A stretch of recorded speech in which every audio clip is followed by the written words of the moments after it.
बिस्मिल्लाहिर्रहमानिर्रहीम।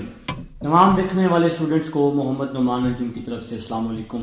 तो स्टूडेंट्स, आज हमारे पास 2 क्वेश्चन हैं जी। लास्ट 2 क्वेश्चन नंबर 17 और 18 एक्सरसाइज 4.1 के तमाम क्वेश्चन मैं आपके साथ डिस्कस कर चुका हूँ। क्वेश्चन नंबर 17 और 18 आज 4.1 का लेक्चर जो है वो कंप्लीट हो जाएंगे। तमाम क्वेश्चंस आपके पास मौजूद होंगे। कहीं भी इशू हो 4.1 में तो आप मेरे साथ लाजमी डिस्कस करेंगे। तो क्वेश्चन की स्टेटमेंट है आपके पास 3 पॉइंट्स दिए हुए हैं। ये ट्राइंगल के वर्टिसेस हैं। वो कह रहे हैं फाइंड इन सेंटर। तो मैंने क्या किया जनाब, एक ट्राइंगल बनाई। एक ट्राइंगल बनाने के बाद मैंने ए बी और सी का इनको नाम दे दिया। आप तो ए बी सी कहीं भी रख सकते हैं। इसके बाद मैंने यहाँ पर इन सेंटर का फार्मूला आपके सामने राइट कर दिया है। ax1 bx2 cx3 over a plus b plus c। इसी तरह यहाँ भी ay1 by1 cy1 over a plus B plus C. ठीक है जनाब। तो अब आप लोगों को एक चीज और का भी थोड़ी सी आपको यहाँ एडिशन करनी पड़ेगी, बल्कि आप में से मोस्टली बच्चों को इस चीज का पता भी होगा कि ए के सामने हमेशा ए होता है, बी के सामने हमेशा बी होता है और सी के सामने हमेशा क्या होता है, सी होता है। ये काम पहले आप लोग कई दफा कर चुके हैं। तो हम लोग चल रहे हैं इन सेंटर फाइंड करने की तरफ। सबसे पहले हम ये सी ए और बी फाइंड कर लेंगे। अब आप लोग देखें, ये जो सी पॉइंट है ये किस पे है, ए बी पे। तो हम लोग क्या करेंगे जनाब, ये सी पॉइंट क्या कर लेंगे, फाइंड कर लेंगे। ठीक है, देखें जी हम लोग क्या लिखेंगे, हम लोग सी इज इक्वल टू यहां पे लिख लेंगे ए बी, क्योंकि सी जो है वो ए बी पे है। तो ए बी का डिस्टेंस हम लोग ले लेंगे। आप लोग डिस्टेंस लगा चुके हैं काफी दफा, मैं आप लोगों के साथ एक्सप्लेन भी कर चुका हूं। ठीक है, आप लोग क्या करेंगे, पेंसिल से लिखेंगे यहां पर x1 y1 और यहां लिखेंगे x2 y2। ठीक है जनाब। और आप लोग क्या करेंगे, इसको फार्मूले में पुट कर देंगे। ठीक है, तो फार्मूला यार वो वही same formula x1 minus x2 का square plus y1 minus y2 का स्क्वायर और ऊपर क्या होता है जनाब, अंडर रूट होता है, वही फार्मूला। तो देखें जी x1 क्या है, 4 है x1, x2 क्या है, -2 है, तो क्या हो जाएगा, +2 हो जाएगा।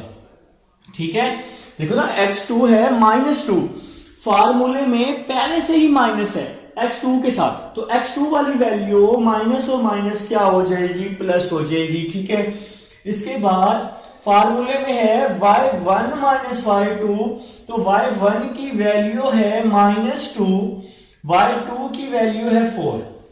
तो 4 + 2 6 होता है, 6 का स्क्वायर क्या होता है, 36 होता है। -2 - 4 क्या होता है, -6 होता है, और 6 का स्क्वायर क्या होता है जनाब, 36 होता है। 36 + 36 क्या होता है, 72 होता है। ठीक है, 72 आप लोग 72 का अंडर रूट ले लेंगे तो आपके पास आ जाएगा 6 √2। तो ये हमारे पास सी पॉइंट आ गया। ये कौन सा पॉइंट आ गया जनाब अली, सी पॉइंट आ चुका है जिसकी हमें जरूरत थी। अब असल में आप लोग यहाँ पर इन सेंटर फाइंड करना चाह रहे हैं। इन सेंटर फाइंड करने के लिए आपको सबसे पहले ये सारे पॉइंट्स क्या करने पड़ेंगे, सिंपल सी बात है, फाइंड करने पड़ेंगे। ठीक है, अब सी आ गए। अब हम चलते हैं ए की तरफ। अब हम लोग यहां लिख लेते हैं ए इज इक्वल टू, मतलब ए किस पे है, ये वाला ए, ये ए है बी सी पे, तो यहां आप लोग लिख लेंगे बी सी। ठीक है, इज इक्वल टू, इसको आप लोग क्या करेंगे, डिस्टेंस फार्मूले में पुट कर देंगे।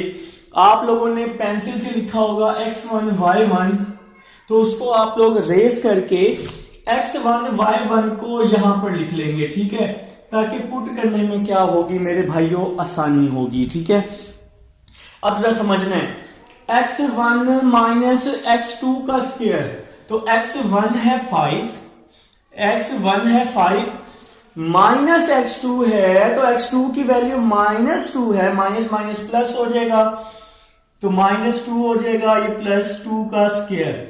देखो ना, ये -2 था ना x2 की वैल्यू, यहां x2 के साथ माइनस है, तो मैंने ये वाला माइनस और ये वाला माइनस मल्टीप्लाई करके इसको प्लस कर दिया। इसके बाद है जी फार्मूले में प्लस फिर है जी y1 माइनस y2 का स्क्वायर। तो y1 को क्या नाम दिया हुआ है 5 और y2 को क्या नाम दिया हुआ है 4। 5 माइनस 4 का स्क्वायर, ठीक है मेरे भाई। तो 5 प्लस 2 क्या होता है, 5 प्लस 2 7 होता है। 5 माइनस 4 क्या होता है 1 होता है और ऊपर अंडर रूट लगा दिया।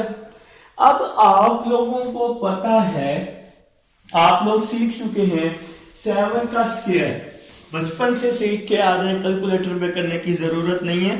तो 7 का स्क्वायर क्या होता है मेरे भाई 49 बता दिया मुझे किसी ने। और 1 का स्क्वायर क्या होता है 1 होता है। 49 प्लस 1 क्या होता है 50 होता है। 50 का अंडर रूट ले लेंगे तो 5 अंडर रूट 2 आ जाएगा। तो हमारे पास ये वैल्यू आ चुकी है, किस चीज की वैल्यू आई BC, और BC पे क्या पॉइंट था A, तो BC पे पॉइंट था A, तो हमने A फाइंड कर लिया। असल में ये सारी वैल्यूज फाइंड करने का क्या मकसद है, क्योंकि इन सेंटर में A, B और C यूज हो रहा है ना, तो ये A, B, C हम लोग इसलिए फाइंड कर रहे हैं, ठीक है। अब A भी आ चुका है, C भी आ चुका है, तो क्या रह गया B रह गया। तो अब हम लोग B फाइंड कर लेते हैं। ये B पॉइंट है मेरे भाई AC पे, B पॉइंट है AC पे। देखना यारा B पॉइंट किस पे है AC पे है। तो अब हम AC फाइंड कर लेते हैं। यहां से इसको हम लोग कर देते हैं रेस। देखो ये x1 y1 है, तो ये क्या हो जाएगा मेरे भाई x2 y2 हो जाएगा, ठीक है। आप लोग पॉइंट्स चेंज करते रहोगे ना साथ साथ, तो फिर आप लोगों को बहुत फायदा होने वाला है। तो अब हम AC पे लगा रहे हैं, तो AC समझना है आप लोगों ने। AC अब आप लोगों ने समझना है। AC पे कैसे लगाएंगे x1 माइनस x2, तो यहां पे आ जाएगा 5 माइनस 4 का square plus y1 minus y2, तो y1 आ जाएगा 5 माइनस 2 है, तो माइनस 2 की वजह से वो चेंज हो जाएगा प्लस 2 में, क्योंकि फार्मूले में होते हैं ना y1 माइनस y2, तो y2 तो पहले ही माइनस में है, तो माइनस माइनस प्लस कर देगा उसको, ठीक है। अब नेक्स्ट करते हैं। b is equal to 5 minus 4 1, 5 plus 2 3 हो जाएगा। इसके बाद क्या हो जाएगा 1 का स्क्वायर 1, 3 का स्क्वायर 5 प्लस 2 3 होता है। एक बात बताओ 5 प्लस 2 7 होता है, ठीक है। आप लोग भी ना बता ही रहे। 7 का स्क्वायर क्या होता है 49 होता है। 1 प्लस 49 क्या होता है जनाबे अली 50 होता है। 1 प्लस 49 50, और 50 का अंडर रूट क्या होता है 50 का अंडर रूट होता है 5 अंडर रूट 2। ये आप लोग अपने अपने कैलकुलेटर पे लिख लेंगे, आपके पास आंसर आ जाएगा 50 का अंडर रूट, ठीक है। स्टूडेंट्स अब हमारे पास सारी वैल्यूज जो हैं वो आ चुकी हैं। हम लोग फाइंड कर चुके हैं ए बी, हम लोग फाइंड कर चुके हैं बी और हम लोग सी भी फाइंड कर चुके हैं जनाब। तो ये मजे का क्वेश्चन बन चुका है जी। सारी वैल्यूज हमारे पास आ चुकी हैं, सारी जो हमारे पास रिक्वायर्ड आंसर्स थे ए बी और सी के। अब हम लोगों ने क्या किया, हम लोगों ने इन सेंटर का फार्मूला लिख लिया। अब हम इसमें क्या करेंगे वैल्यूज को पुट कर देंगे। एक और काम आपने करना है, आप लोगों ने क्या करना है यहाँ पे x1 y1, यहाँ x2 y2 और यहाँ x3 y3 लिख लेंगे, ताकि यहाँ पुट करने में क्या होगी आप लोगों को आसानी होगी, ठीक है।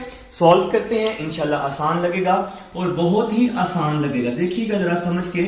देखिए i is equal to a, तो a का क्या आंसर आया है, a का आंसर आया है 5 अंडर रूट 2। तो a का आंसर पुट किया 5 अंडर रूट 2, a के साथ है x1, तो हमने इसको नाम दिया हुआ है x1 का।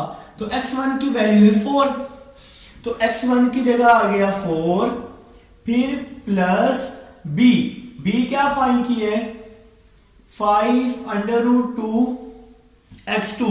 x2 को क्या नाम दिया हुआ है -2 का। x2 की जगह आ जाएगा -2, फिर है जी प्लस c। तो c क्या है जी हमारे पास, c हमने ये फाइंड किया है, c की वैल्यू है 6 अंडर रूट 2, तो c की जगह आ जाएगा 6 अंडर रूट 2, फिर है जी x3। तो x3 हमारे पास क्या है, इसको हमने x3 का नाम दिया हुआ है, तो x3 आ जाएगा 5। तो x3 की जगह 5 आ जाएगा over a plus B plus C. तो a की वैल्यू है 5 अंडर रूट 2, b की वैल्यू है 5 अंडर रूट 2 और c की क्या वैल्यू है, c की वैल्यू 6 अंडर रूट 2। तो यहां पर हमने सारी वैल्यूज क्या की थी, फाइंड की हुई है जी जनाब। तो अभी हमने यहाँ फर्स्ट को पुट किया है, फर्स्ट वैल्यू को सॉल्व किया है। अब हम लोग चलते हैं नेक्स्ट वैल्यू की तरफ चलते हैं। नेक्स्ट है जी a/1। तो a हमने क्या फाइंड किया, a हमने फाइंड किया 5 अंडर रूट 2, a फाइंड किया 5 अंडर रूट 2, फिर है y1। तो y1 का क्या आंसर है, y1 का पॉइंट है -2, फिगर में देखिएगा -2। तो y1 की जगह आ गया -2 प्लस b। तो b क्या निकला है जनाब, b क्या निकला हुआ है, b ये b निकाला हुआ है हमने। b क्या निकाला हुआ है 5 अंडर रूट 2 और साथ में क्या लिखा हुआ है y2। तो y2 क्या है जनाब अली, y2 है, y2 क्या है 4 है जी। तो y2 की जगह आ जाएगा 4 और ब्रैकेट क्लोज, फिर प्लस c है जी।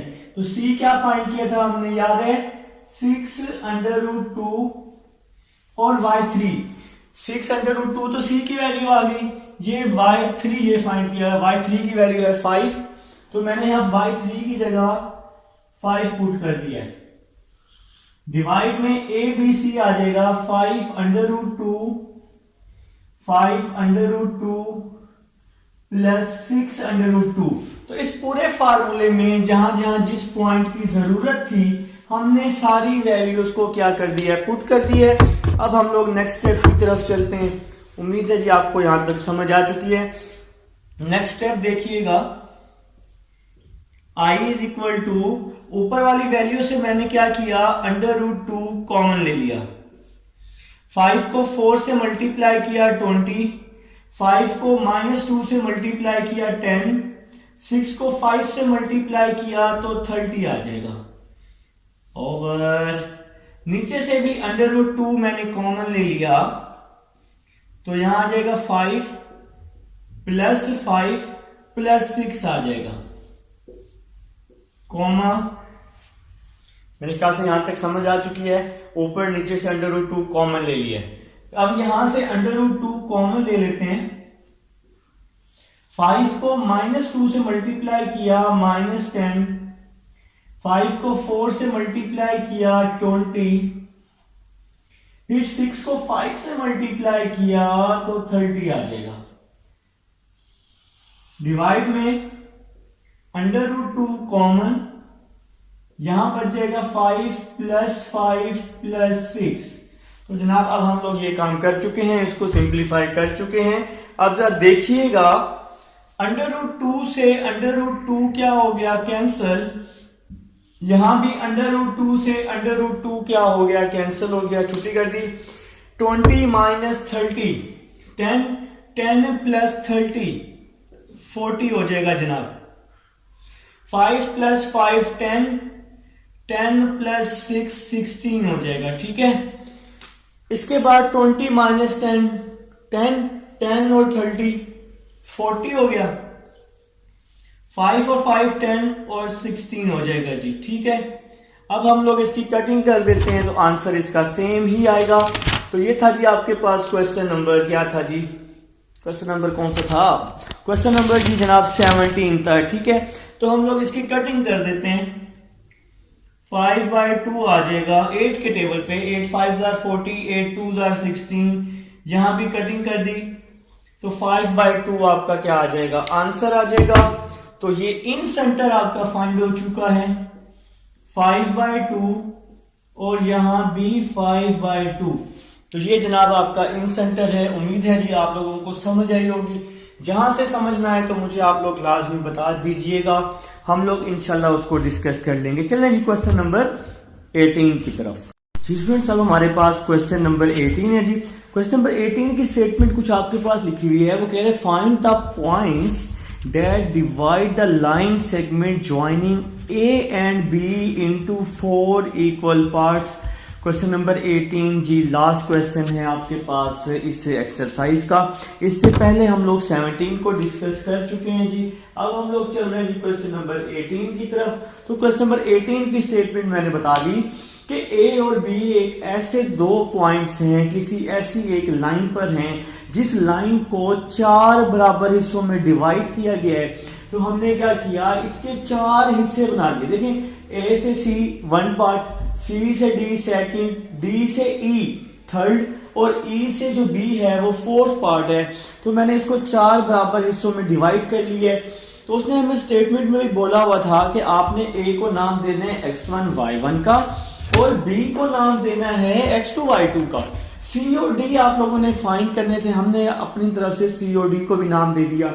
x3 y3, डी को नाम दिया x4 y4 और ई को नाम दिया x5 y5 का। तब जाके ये 4 हिस्सों में डिवाइड हुआ। ठीक है जनाब। तो मैंने यहां पर लिख दिया कि लेट सी डी ई जो है वो B the points which divides A B into 4 equal parts. तो ये जो सी डी और ई है ये ऐसे पॉइंट्स हैं जो ए और बी को 4 बराबर हिस्सों में डिवाइड कर रहे हैं। तो भाई सबसे पहले मैंने सी पॉइंट ले लिया, मैंने एक सी वाली लाइन ड्रॉ कर ली और मैंने देखा कि सी पे जो रेशो बन रही है वो 1:3 बन रही है। वो कैसे, देखें मैंने ए से सी तक लिया, फिर सी से बी लिया, क्योंकि मैं अब फाइंड करना चाह रहा हूं सी। तो ए और सी के इसके दरमियान कितने पार्ट्स हैं, 1 पार्ट्स है ना। और सी और बी के दरमियान कितने पार्ट्स बन रहे हैं, 1 2 3। तो इसलिए इसकी रेशो हो गई 1:3। अब हमने ये सी पॉइंट क्या करना है जनाब, फाइंड करना है। तो मैंने आपको प्रीवियस क्वेश्चन में इसका ट्रिक समझाया हुआ है। मैंने आपको समझाया था अगर आप लोग x3 फाइंड करना चाह रहे हैं ना, देखें अब हम लोग x3 फाइंड करना चाह रहे हैं जैसे, तो 1 को इसके x के साथ मल्टीप्लाई कर देंगे, 1 को इसके x के साथ, 3 को इसके x के साथ, और रेशो को हम लोग क्या कर देते हैं, ऐड कर देते हैं। तो रेशो को हमने ऐड कर दिया, तो वही काम किया प्रीवियस वाला काम। तो x3 क्या आ गया, x3 आ गया x2 प्लस 3 को x1 से किया 3x1, 1 प्लस 3 क्या हो गया 4। Very easy. ठीक है। अब अगर हम y फाइंड करना चाह रहे हैं, अगर हम लोग क्या फाइंड करना चाह रहे हैं, y3 फाइंड करना चाह रहे हैं, मतलब y3, तो अब इसको कैसे करना है, 1 को इसके y के साथ मल्टीप्लाई, क्रॉस मल्टीप्लाई में मैंने आपको समझाया, डिटेल में समझाया था भाई। 1 को इसके y के साथ, 3 को इसके y के साथ क्रॉस में मल्टीप्लाई कर दिया। और भाई जो रेशो होती है उसको हम लोग क्या करते हैं, ऐड करते हैं। तो y3 आ जाएगा, 1 को y2 से मल्टीप्लाई किया, 3 को y1 से किया, और 1 प्लस 3 क्या हो गया 4। तो भाई हमारे पास तो आंसर्स आ गए x3 और y3। तो इसका आंसर आ गया x3 और y3 का। आप लोगों ने अभी खुद निकाला, इसको हमने सी पॉइंट का नाम दिया हुआ है x2 plus 3x1 over 4, x2 plus 3x1 over 4, और y3 हमने क्या निकाला है, y2 प्लस 3y1 ओवर 4। तो ये अभी हमने आंसर्स निकाले हैं जी, ये हमने अभी सी पॉइंट फाइंड किया है। अब हम लोग फाइंड कर लेते हैं डी पॉइंट। आप लोग क्या लिखेंगे डी पॉइंट के लिए, क्या लिखेंगे मैं अभी आपको दिखाता हूं कि आप लोगों ने क्या लिखना है। ठीक है। तो बड़ी ही जबरदस्त स्टेटमेंट लिखवा रहा हूं, फिर फिगर के साथ आपको समझाऊंगा। ठीक है। तो अगर हम डी पॉइंट ले रहे हैं तो आप लोग लिखेंगे एस डी को क्या नाम दिया हुआ है, x4 y4 का, S D x4 y4 divides A B, यहां लिखेंगे divides A B into ratio 1:1 into ratio 1:1।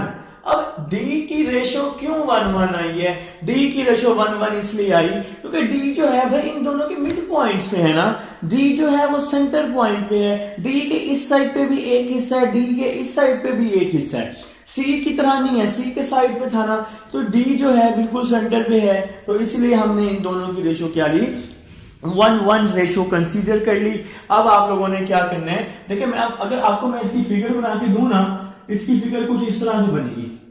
एक साइड पे ए है, ए को नाम दिया हुआ है x1 y1 का, एक साइड पे बी है, बी को नाम दिया हुआ है x2 y2 का, और मिड में डी है, और मिड में डी है, और डी को क्या नाम दिया हुआ है x4 y4 का। तो मिड पे होने की वजह से ये इसका सेंटर पॉइंट है, सेंटर पॉइंट होने की वजह से इसकी जो रेशो बन रही है वो 1-1 बन रही है। ठीक है, तो अब आप लोगों को पता है, अब आप लोगों ने क्या करना है, x4 और y4 फाइंड करने हैं। तो 1 को इस x2 से मल्टीप्लाई कर देंगे, 1 को x2 से, इस 1 को इस x1 से, 1 को x1 से, और रेशो को क्या कर देते हैं, ऐड कर देते हैं। इसी तरह अगर हमने y4 निकालना है, 1 को इसके y से, 1 को इसके y से, 1 को इसके y1 से, 1 को इसके y1 से, और रेशो को क्या कर देंगे हम लोग, ऐड कर देंगे। x2 आ जाएगा, x2 plus x1 over 1 plus 1 2, y4, y2 को 1 से किया तो y2 प्लस y1 ओवर 2, तो सॉल्व हो गया। डी पॉइंट तो आ गया जनाब, तो डी पॉइंट आ चुका है x1 प्लस x2 ओवर 2 और y1 प्लस y2 ओवर 2, तो ये जनाब आपका डी पॉइंट है। अब क्या रह गया जी, ई रह गया। तो ई के लिए भी कुछ इसी तरह का काम होना है। आप लोग यहां अब ई के लिए सॉल्व कर लेंगे, तो अब हम यहां ई के लिए सॉल्व कर लेते हैं। यहां लिखेंगे S E x5 y5 divides A B into ratio 3:1 into ratio 3:1 into ratio 3:1। अब इसकी रेशो 3:1 क्यों बन रही है, इसकी रीजन मैं अभी आपको बताता हूं। देखें, अगर आप लोग यहां पे एक लाइन यहां से ले लेते हैं, यहां से अगर आप लोग एक लाइन यहां से ले लेते हैं, यहां पे आपके पास ए पॉइंट है, यहां पे आपके पास बी पॉइंट है, और ई पॉइंट कुछ यहां पर है। तो अगर आप इसको देखें, अपनी मेन फिगर को ध्यान से देखें, तो ई का यहां पे ई और बी के दरमियान 1 रेशो बन रही है, और ई के इस साइड में जो रेशो है वो 3 बन रही है, 1 2 और 3, तो इसके 3 पार्ट्स बन रहे हैं ना, तो इसलिए हमने यहां पे रेशो क्या ले ली, 3:1 ले ली। ठीक है जनाब, तो यहां पे इस वजह से इसकी जो रेशो है वो क्या आएगी, 3:1 आएगी। बहुत ही सिंपल तरीके से बता रहा हूं, ठीक है, और इससे आसान तरीका और नहीं हो सकता। तो a को हमने नाम दिया हुआ है x1 y1 का, b को हमने नाम दिया हुआ है x2 y2 का, और यहां पे हमारे पास e था, e को हमने नाम दिया हुआ था x5 y5 का। ठीक है, अब हम लोग इसी तरह से ये वैल्यूज फाइंड आउट कर लेंगे, तो जैसे हमने पीछे वाली फाइंड की है। अगर हम लोग x5 फाइंड करते हैं, अगर हम x5 फाइंड करते हैं, 3 को x2 के साथ, 1 को x1 के साथ क्रॉस मल्टीप्लाई, 3 को x2 के साथ, तो 3 को मल्टीप्लाई किया x2 के साथ, और 1 को मल्टीप्लाई किया x1 के साथ, और रेशो को क्या कर दिया मैंने, ऐड कर दिया। ठीक है, तो अब हमारे पास जो x5 आ रहा है वो आ रहा है 3x2, 1 को x1 से किया x1, और डिवाइडेड में 4 आ गया। तो ये तो हमारे पास क्या आ गया जनाब, x5 आ गया। अब हम लोग निकालते हैं y5। अब हम लोग क्या निकालेंगे, y5 निकालेंगे। तो y के लिए भी कुछ ऐसा ही हमें करना पड़ेगा, जादू करना पड़ेगा। तो 3 को इस y2 के साथ, 3 को y2 के साथ प्लस 1 को इस y1 के साथ, 1 को y1 के साथ और रेशो को हम लोग ऐड कर देंगे। ठीक है, तो y5 आ जाएगा हमारे पास, y5 आ जाएगा 3y2, 1 को y1 से किया y1, 3 प्लस 1 4 आ जाएगा। तो ये जी हमारे पास y5 आ चुका है। तो x5 और y5 का आंसर आ गया है, x5 और y5 का आंसर आ चुका है हमारे पास। तो हमारे पास जनाब आंसर बन चुका है। अच्छा, अगर नजर नहीं आ रहा, मेरे ख्याल से पता नहीं नजर आ भी रहा है या नहीं, तो मैं इसको थोड़ा ऊपर करके इस आंसर को लिख लेता हूं।